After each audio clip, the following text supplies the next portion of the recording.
السلام عليكم، مرحبا بكم في فيديو جديد على قناتي وقناتكم وصفات وحلويات سكينة. اليوم ان شاء الله في هذا الفيديو غادي نوجد معكم غاتو غلاسي بطريقة جد بسيطة وسهلة، خاصة بالنسبة للمبتدئات اللي اول مرة غادي يحضروه. ناجح مليون في المية.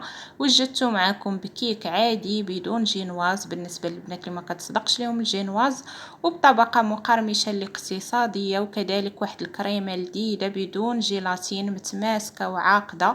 والكلاصاج اللي هو كيف كتشوفوا لامع وناجح ما غيحشمكمش نهائيا. الا تبعتوا الفيديو من الاول حتى الاخير انا متاكده غادي تجربوها وغادي تصدق معاكم. ناجحه 100% بدون نقاش، ما فيهاش حتى شي غلط. نتمنى ان شاء الله تعجبكم وتجربوها. تبعوا الفيديو من الاول حتى الاخير ونخليكم مع البقيه، فرجه ممتعه. ونبداو على بركة الله. اول حاجه غنحضرها هي الكيك. غادي نحتاج غادي ندير كيكه ديال 7 معالق، يعني 7 المعالق من كل مكون. غنحتاج 2 بيضات، 7 المعالق ديال السكر، واحد الرشه ديال الملح. غنخلطهم ونزيد 7 المعالق ديال الزيت، 7 المعالق ديال الحليب. غنزيد ملعقه كبيره ديال الكاكاو. غنزيد واحد الخماره من فئه 8 غرام، وغنزيد 7 المعالق ديال الدقيق اللي تيكونوا ممتلئين. الخليط اولا القوام ديال الكيك راه تيجي شويه خفيف باش يجيكم بحال الجينواز، ما تقلوش بزاف. ومن بعد غنفرشوا في لاطه اللي دايره فيها البابي كويسون، وندخلوا الفران على نار متوسطه حتى يبان لكم طاب دغيا. كيطيب ما كياخذش وقت بزاف، صافي كيكون الكيك ديالنا واجد.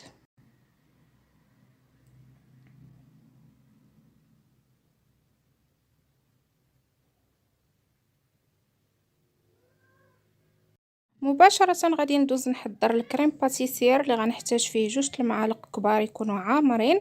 غنحتاج 2 المعالق كبار ديال السكر سنيده، وكاس ونص ديال الحليب. غادي نخلط هادشي كامل وغنديه فوق البوطه، نبقى مستمره في التحريك على عافيه مهيله دائما حتى كيعقد ليا الخليط، كطلع فيه الغليه. من بعد كنحيدو من فوق النار وكنجيب شي طبسيل اولا شي حاجه اللي تكون مسرحه باش يبرد لكم دغيا. تنهبط فيه هذاك الكريم باتيسير وتنحاول نغطي ليه الوجه ديالو بالبلاستيك الغذائي كيلامس ليه الوجه ديالو باش ما يديرش لينا ديك القشره. وصافي كندخلو للثلاجه يبرد مزيان. في نفس الوقت كنخرج الكيك ديالي من الفران من بعد ما طاب. كي تتشوفوا راه كيجي خفيف بحال الجينواز. كنحاول نقطع طرف على قد الاطار اللي غادي نستعمل. وبالنسبه لدوك الزوائد اللي تيشيطوا لينا في الجناب راه حتى هما غنستعملوهم من بعد، ما غاديش يضيعوا.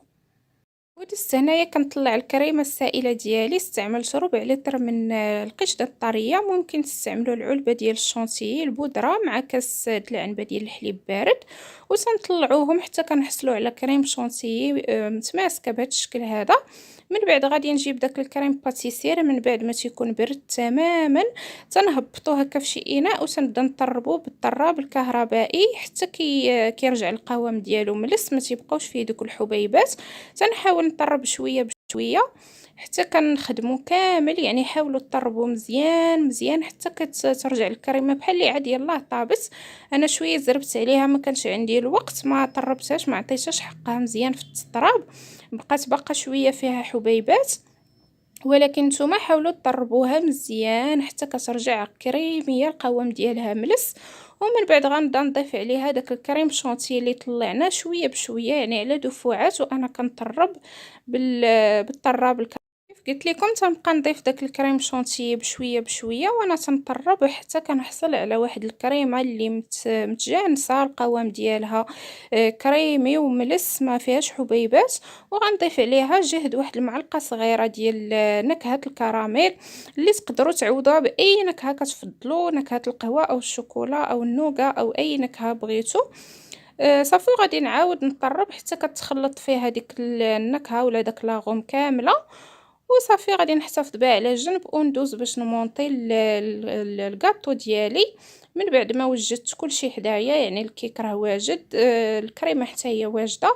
هنا غادي ندوز نحضر داك الطبقه المقرمشه اللي غنحتاج فيها واحد الكميه ديال الكركاع اللي خديته هرستو غير بيدي، حاولت نقطعو لقطع صغيره ودرتو في واحد المقيله وحمرته شويه فوق البوطه باش يتكرمل.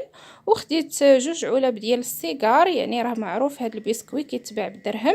وعندي هنايا كميه من الشوكولات الاسود تقريبا 6 أو 7 القطع، غادي ندوبهم وغادي نضيف عليهم داك الكركاع، وغنضيف عليهم كذلك داك البسكويت ديال السيجار. من بعد ما نحاول نهرسو شويه غير بيدي، كنحاول نفرتو ما بين يديا تنخلط المكونات كاملين. وهذه هي الطبقه المقرمشه اللي غادي نستعملو في هذا الكيك، ساهله بسيطه وكتقام اقتصاديه، ما فيهاش يعني البديل ديال الفويتين هو هذا السيجار هذا. عوضت به الفويتين لانه معروف بانه غالي في الثمن، فهذه كتقام علينا اقتصاديه.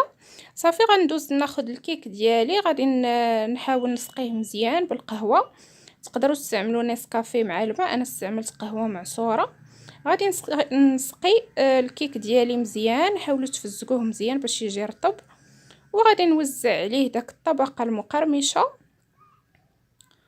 وكذلك غنوزع عليه الكريمه. ونخليكم مع باقي المراحل راهم واضحين في الفيديو. باش ما نكثرش عليكم بزاف الهضره، نخليكم تركزوا مع الفيديو مع الطريقه ديال المونتاج ديال الكاطو، ونتلاقاو من بعد.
ومن بعد ما كنكمل المونتاج ديال الكاطو ديالي كنكون وجدته كامل، غنغطي عليه بلاستيك غذائي ونخليه يبات ليله كامله في الثلاجه. ضروري تبيتوه في الثلاجه باش يتماسك.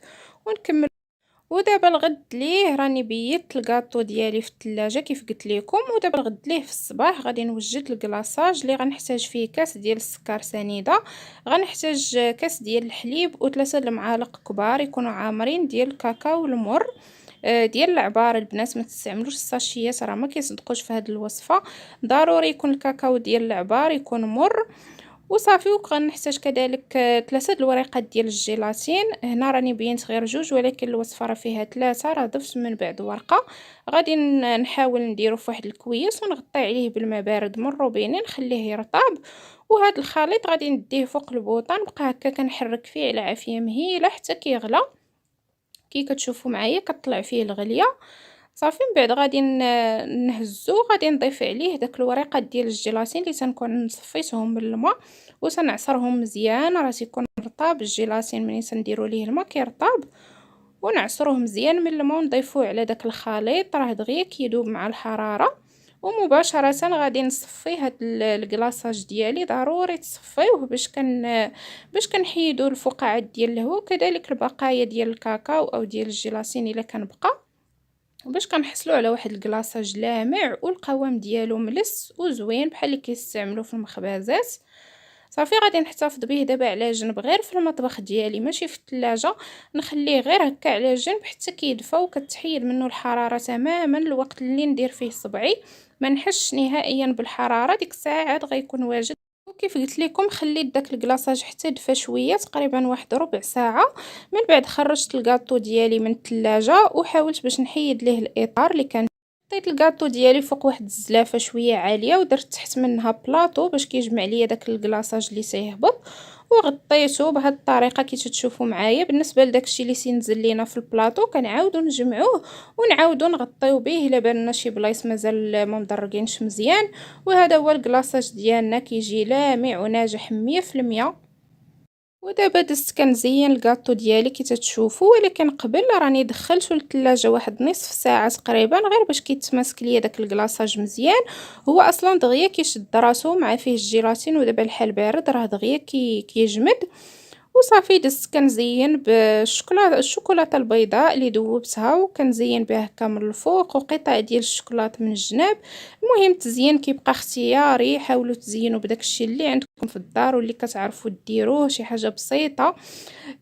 وكي تشوفوا معايا الكاطو ديالنا راه تيجي رائع وتيجي احترافي بحال اللي كيتباع تماما ولذيذ بزاف في المذاق. نتمنى ان شاء الله تجربوه، وما تبخلوش عليا باللايك للفيديو واشتراك في القناه الا كنتم مازال مشتركين فيها، وفعلوا الجرس باش يوصلكم دائما الجديد، وبارطاجيو الفيديو مع احبابكم وصحابكم باش حتى هما يستافدوا ويجربوا الوصفه ان شاء الله. وبغيت نشكر اي وحده كتخلي ليا لايك او تعليق زوين. شكرا لكم كاملين ونتمنى نكون دائما عند حسن ظنكم.